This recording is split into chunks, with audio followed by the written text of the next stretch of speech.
सत साहेब, नमस्ते दोस्तों। जैसा कि आप जानते हैं कि मैं डेली एक वीडियो अपलोड करता हूं और 3 बजे से लेकर के 5 बजे तक मैं उसको पब्लिश करता हूं। और हो सकता है रेयर केस में ऐसा भी हो कि मैं ना अपलोड कर पाऊं, कभी कभी व्यस्तता की वजह से।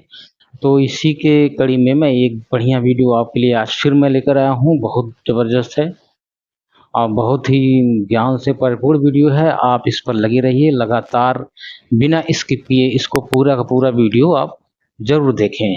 और जब ज़रूर देखेंगे तो आपको कुछ न कुछ तो मिलेगा ही। हाँ, कुछ न कुछ मिलेगा ही। हमें भी आप कमी बताएंगे, मेरी कमी बताएंगे। हालांकि मैं अपने गुरुजी संत रामपाल जी महाराज जी का वीडियो और किताबें बहुत गहराई से स्टडी करता हूँ। पूरा ख्याल करता हूँ कि कहीं से कुछ गलती ना हो, किसी के अंदर गलत मैसेज न जाए। अगर गलत भी गया तो फिर भाई उसके लिए मैं माफ़ी चाहूँगा। लेकिन मैं आज इस वीडियो को मैं लेकर आऊँगा तप के विषय में। ये मेरा वीडियो किसके लिए है? तप। तप जो है कब से शुरू हुई, और ये मैं आपको दिखाऊंगा भागवत देवी पुराण स्कंद 3 से।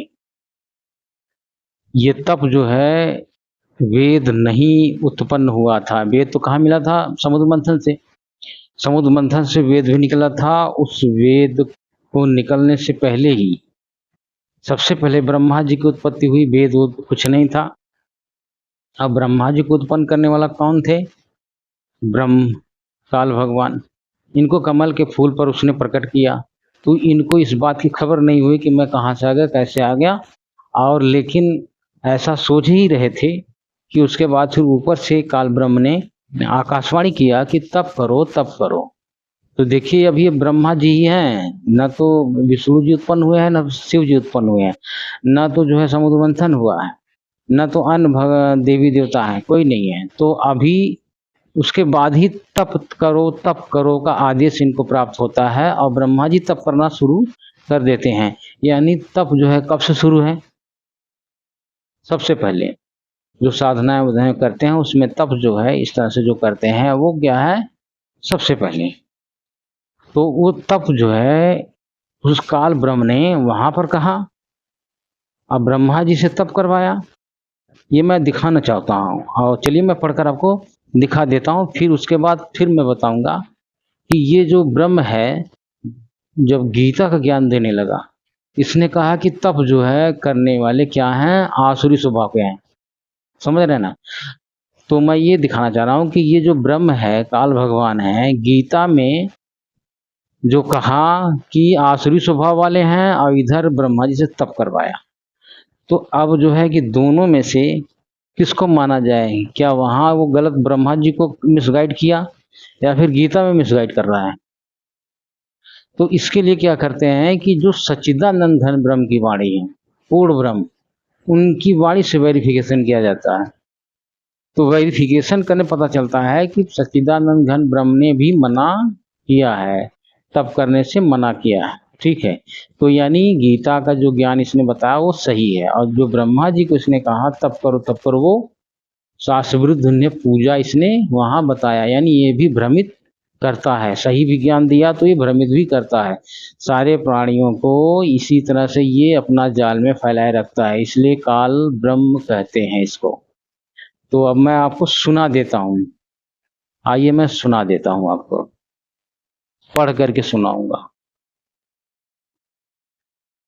देखिए, संक्षिप्त श्रीमद् देवी भागवत, इसके ये गीता प्रेस गोरखपुर से है, गीता प्रेस गोरखपुर।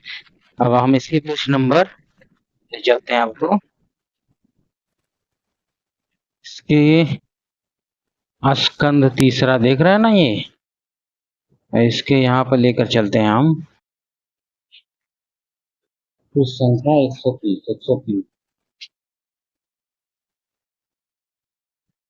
नारद जी कहते हैं, व्यास जी, प्राचीन समय की बात है, यही संदेह मेरे हृदय में भी उत्पन्न हो गया था। तब मैं अपने पिता अमित तेजस्वी ब्रह्मा जी के स्थान पर गया और उनसे इस समय जिस विषय में तुम मुझसे पूछ रहे हो उसी विषय में मैंने पूछा। मैंने कहा, पिताजी, यह संपूर्ण ब्रह्मांड कहाँ से उत्पन्न हुआ है?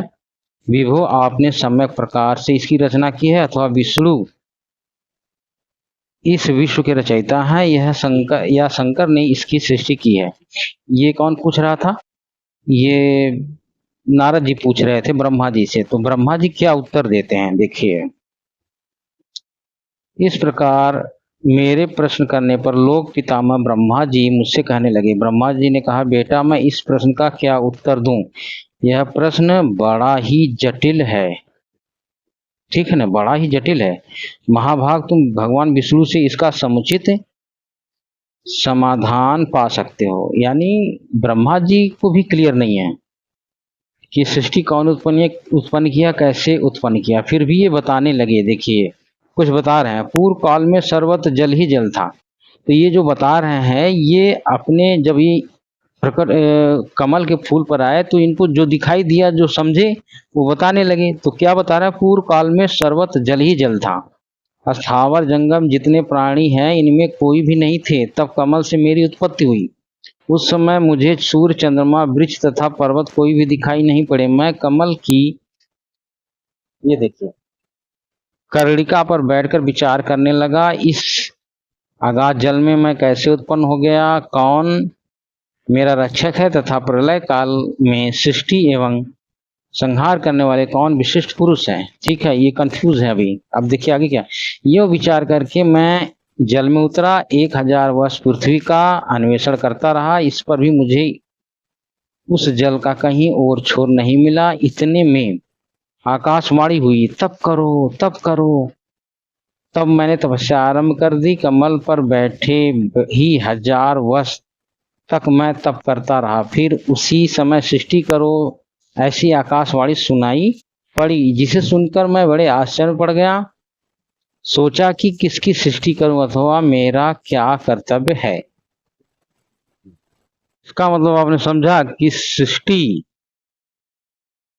में तप कब शुरू हुआ? जब ब्रह्मा जी की उत्पत्ति हुई, तब से ये 3 लोक में सृष्टि, तप उस 3 लोक में चलने लगा। ब्रह्मा जी तप करने लगे, उसके बाद फिर इनके द्वारा अन्य लोगों को तप का ज्ञान हुआ और सब ऋषि मुनि हमारे सब करने लगे। तो ब्रह्मा जी की हुई तप को स्वीकार करके लोग यही सदा से करते चले आ रहे हैं। लेकिन ये ब्रह्म काल भगवान जो उनको वहाँ जो बताया कि तप करो, लेकिन गीता में जब ये ज्ञान देने लगा तो तप करने को ये शास्त्रविरुद्ध बता दिया। यानी तप जो करता है वो आसुरी स्वभाव का प्राणी है। देखिए मैं वो भी दिखा दूं आप, तब बात बनेगी कुछ और, तब आप समझेंगे। ये गीता अध्याय 17 देखा ना, अध्याय 17 श्लोक 5 में देखिए, ये पांचवा श्लोक। जो मनुष्य शास्त्र विधि से रहित केवल मन कल्पित घोर तप को तपते हैं, दंभ और अहंकार से युक्त, कामना, आसक्ति एवं बल के अभिमान से जो युक्त हैं।